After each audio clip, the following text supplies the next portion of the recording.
Hey YouTube, Jolly Green 1990 here to discuss She-Hulk Season 1, Episode 6, The Wedding. Let's get this out of the way. I did not like this episode.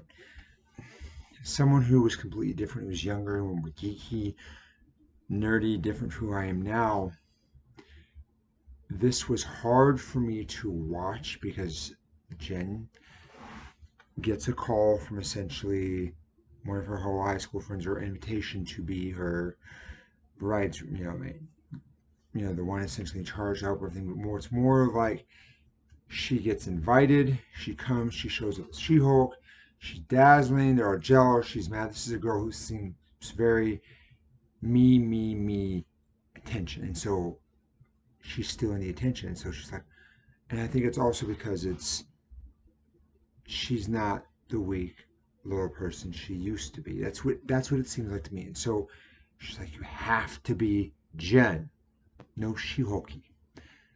I like the little man who came up with her. She goes back, and as soon as she switches back into her human persona, they're treating her like normal. Even the other bridesmaids are talking behind her back, having her pick up trash, having her, do their ironing.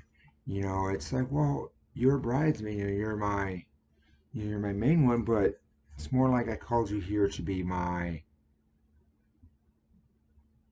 leftovers. The person I want to make fun of, the maid. It's she's almost trying to put her down and put herself up. It's like, and Jen was he is a lawyer. She's strong. She's competent. But oh, you're single.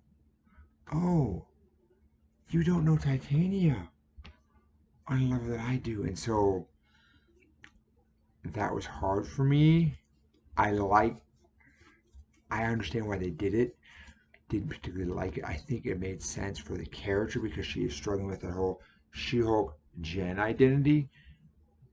I did think Titania showing up was an interesting twist. I mean, I wasn't sure when she was going to show up. We knew she was going to show up based on the last episode. She was not happy that things went down legally.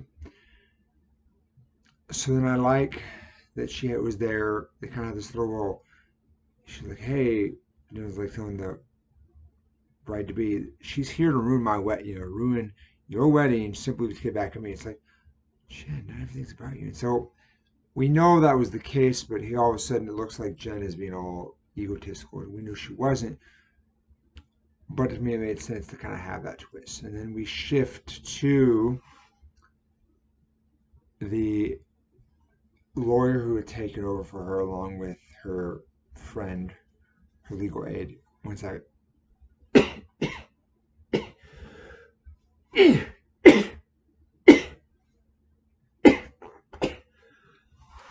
I like that part of the episode because I really like the actress who's playing the other strong female lawyer. I love that character. I think the actress did a wonderful job.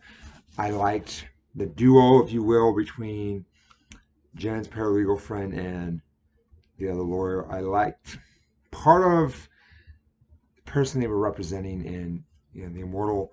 We're assuming he's as guardian because based on everything they've gone with right now is we have either science or magical science technology, which is based on Asgardian, or some kind of space stuff aside from that. They haven't introduced the other stuff, and so that's more it looks like MCU is basing their stuff off of, which I get. And I'm fine with. So I said, I liked that. I thought it was a little hokey with the way he kept, trying to bail out. I did think it was interesting that they still represent him, even though both women thought he was a complete jerk. I said before I didn't like some of the male stereotypes. This was one I was kind of okay with because he was still seen as kind of powerful, but it made sense and they worked it with his personality. That's just to me. I mean, some people may not like it. They may still think this is a male stereotype, and you may not. But said this is one of the few aspects of the thing times I actually did not care really about the male stereotype. To me, this was okay. Here's a guy, powerful. He's got a lot of women. Maybe to me, is that that's typically a stereotype we've seen in the past where guys have or try to have a lot of relationships with women. Heck, there was even a man in there, and I was cool. Like he was like, hey, look, This guy's been around a long time. He's dancing on both sides. So to me, that was interesting to see that they actually brought up. So I think it's been interesting. They've been slowly doing subtle and here and there. There's some people I know who have not been happy with that, but I'm okay with it. It's the culture we live in. I mean, yes, I think, okay, fine. But I did think it was interesting. They had this immortal guy been around a long time, and literally you had all these, I think it was 8 different people, so 7 different women and one guy. And they didn't go a whole lot into it. The whole point was, hey, look, this guy's a jerk, but he also likes to show off. I mean, the fact that they've been caught on camera, not once, but 2 or 3 times of literally attempting to kill himself and then pulling apart. Like, if you're going to do it where people can record you. So then after that, we see kind of how Paralegal gets the win, how the guy doesn't get completely sued, but she still gets kind of justice for the women. And then we switch back to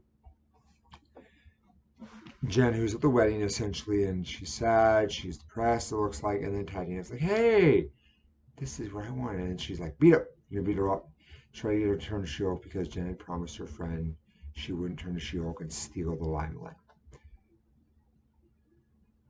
Jen's kind of drunk, and so it takes her a while to transform. I like that they did do that because in the comics there's been several takes where, hey, it doesn't matter what, if she's drunk or not, she should be able to, and then there's others where it does take her a moment because it actually is a focus. It's a mental thing, and I like seeing that aspect of it. So to me, that was nice to see in the episode. And then we see where essentially then she beats Titania up, steals the limelight. Titania's kind of all bruised, battered, leaves, but then the bride to be is okay because now all of a sudden she can say which one's more popular is why people like She-Hulk. So it's like, oh, I can say she's here for me. We shift from that little. It jumped around, I didn't like this, but I did like the interaction Jen was having with, I think the guy's name was Josh. The other, the young, or I'm assuming this young single guy who was there, they didn't really tell him he was going to be paired with the groomsmen.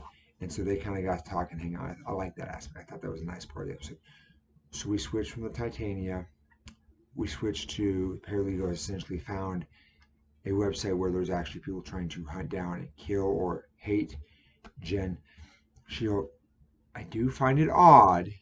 The other legal lawyer friend isn't quick to want to tell Jen. I don't think she's a villain, but I think there's a possible connection. So I think it's either she is genuinely concerned and just doesn't think Jen should worry about this, or she has some ties and she doesn't want to hurt Jen, but she wants to get her abilities. Based on what I could see, when we could see at the very end, there are still people trying to get her DNA to transform into Hulk, which based on the fact that we saw the thing they stabbed Jen with, it looks like they are connected to the Wrecking Crew, who in the comics had a variety of different superpowers based through gamma radiation. So for us here, it's guardian technology. So I like that aspect, and I'm curious to see where they go with it. I do have to say for this episode, I was really disappointed they didn't bring Daredevil in. Based on last episode, I myself, as well as others, thought Daredevil was going to come in this episode based on the fact that in the designers, there is a Daredevil helmet. Someone I saw on YouTube did mention they were disappointed that the person who designed his costume in, or Charlie Cox, actor who played Daredevil in the Netflix series, the character who designed his suit apparently is not in this one, and I did like that actor or that character. So that was a little sad to see that designer, the guy who designed it, was not doing it for Daredevil. We don't know exactly what happened. I'm hoping Marvel will give us more context. That is something I'd like to see definitely on the next episode. So episode 7 will be Daredevil explaining behind what have the different designers and kind of seeing the real threat that brings Daredevil in. Heck, I'd even like to see maybe Jen interact with Daredevil, his human identity, and not his superhero ego. So if I was giving this a rating, I don't usually like to do ratings, I would give this a 4 out of 10. Some story, didn't have a lot of action. I thought some of the The weakness tropes back and forth was a little annoying. That's just my personal opinion. You may have liked the episode. I think it's fine. Great cast. They had some things that I did like. I still think this one to me was one of the weakest, if not the weakest episode, and I liked some of it. I haven't liked all of it. It's just my opinion. So this has been Jolly Green, 1990 opinion and review of She-Hulk episode 6. If you like the video, please like it, subscribe, comment. This lets me know what you like, what you didn't, what I could do differently. So, Jolly Green, 1990, sent out by YouTube and fans.